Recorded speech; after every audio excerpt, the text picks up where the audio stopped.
గౌరవ principal secretary మరియు agriculture production commissioner మరియు అగ్రికల్చర్ డైరెక్టర్ గారు మనకు తెలియజేయడం జరిగింది.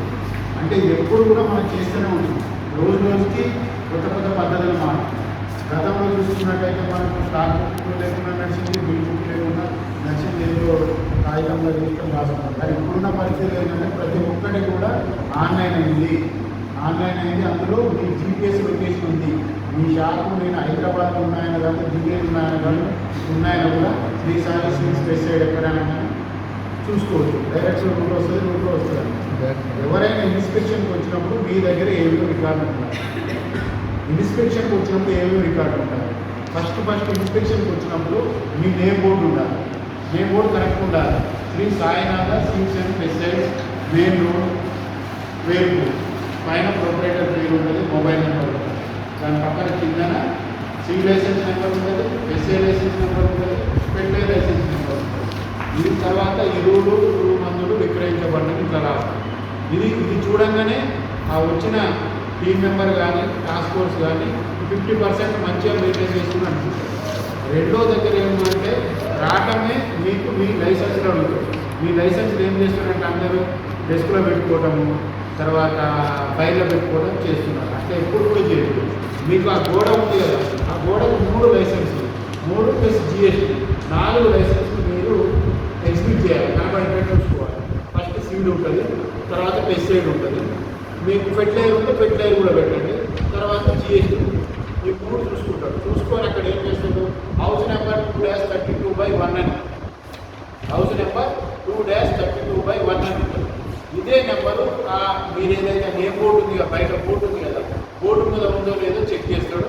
అదేవిధంగా ఏం చేస్తాడంటే నువ్వు జీపీ ట్యాక్స్ కట్టిన రిసిప్ట్ చూపెట్టమంటాడు. ఉదాహరణకు నువ్వు అగ్రిమెంట్ చేసుకున్నావు, ఎవరి దగ్గర నుంచి వీడీసీ బిల్డింగ్ అగ్రిమెంట్ చేసుకున్నావు. ఆ వీడీసీ వాళ్ళు గ్రామ పంచాయతీ ట్యాక్స్ కట్టిన రిసిప్ట్ కూడా నువ్వు వచ్చినప్పుడు చూపెట్టాలి. అదే ప్రిన్సెస్లో అమ్ముతున్నాను 2-32/1. మరి అదే ప్రిన్సెస్లో నువ్వు అమ్ముతున్నావని వచ్చిన ఆఫీసర్కి ఎట్లా తెలుస్తుంది? నీ దగ్గర ఏదైనా ప్రూఫ్ ఉండాలి. ఏముండాలి? గ్రామ పంచాయతీ నుంచి ఇచ్చిన రిసిప్ట్ ఖచ్చితంగా ఉండాలి. దీంతో 20% అయిపోతుంది. ఫస్ట్ 50%, 20%, ఇంకా 70% వరకు మీ షాప్ కరెక్ట్ రన్నింగ్ అయింది. ఇంకొక 10% ఏంటంటే మీ bill book stock register update అయిందా కాలేదో చూస్తాం. బిల్ బుక్ స్టాక్ బిల్ ఏదైతే ఈ స్టాక్ ఉదాహరణ మొక్కజొన్న, Kanchana variety, Syngenta variety, Advanta variety, అన్ని వెరైటీ వైజ్గా మీరు మెయింటైన్ చేసుకోండి. స్టాక్ రిజిస్టర్ తెలియదంటే 1-2 సార్లు ఎవరైనా బాగా తెలిసిన దగ్గరికి వచ్చి కూర్చొని రాసుకుంటాం. అంతేగాని స్టాక్ వచ్చింది, ఒక 100 గన్నీలు వచ్చింది, రేపు రాత్రం ఎల్లుండి రాత్రం అంటే కుదరదు. అక్కడ గన్ని ఎన్ని బస్తాలు ఉంటే ఈ రిజిస్టర్లు అన్ని బస్తాలు ఉంటాయి. ఇక్కడ 100 బస్తాలు ఉందనుకో, ఇందులో స్టాక్ రిజిస్టర్లో 100 బస్తాలు అమ్మినట్టు ఉండాలి, లేదా అక్కడ ఫిజికల్ స్టాక్ అనే కనపడాలి. ఉదాహరణకు 100 బస్తాలు నీకు 20వ తారీఖు వచ్చింది, ఈరోజు ఎంత 31వ తారీఖు, ఈ 10 రోజులు ఎంత అమ్మినావు కూడా ఇందులో రోజువారీగా స్టాక్ రిజిస్టర్లో తీయాలి.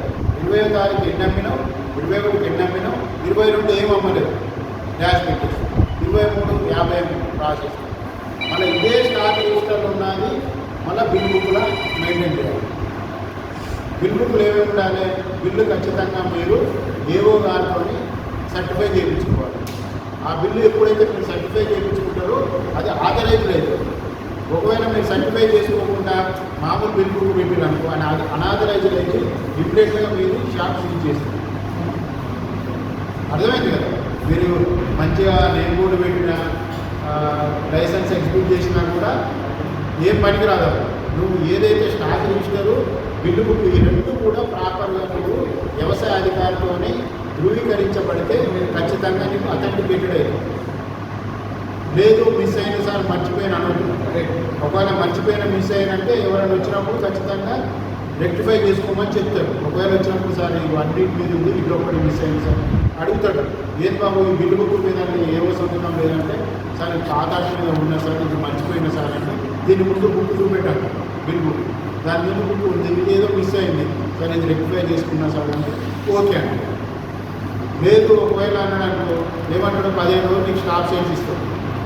15 రోజులు స్టాప్ సేల్స్ ఇచ్చిండు అనుకో, అప్పుడు ఏమవుతుంది? ఈ 15 రోజులు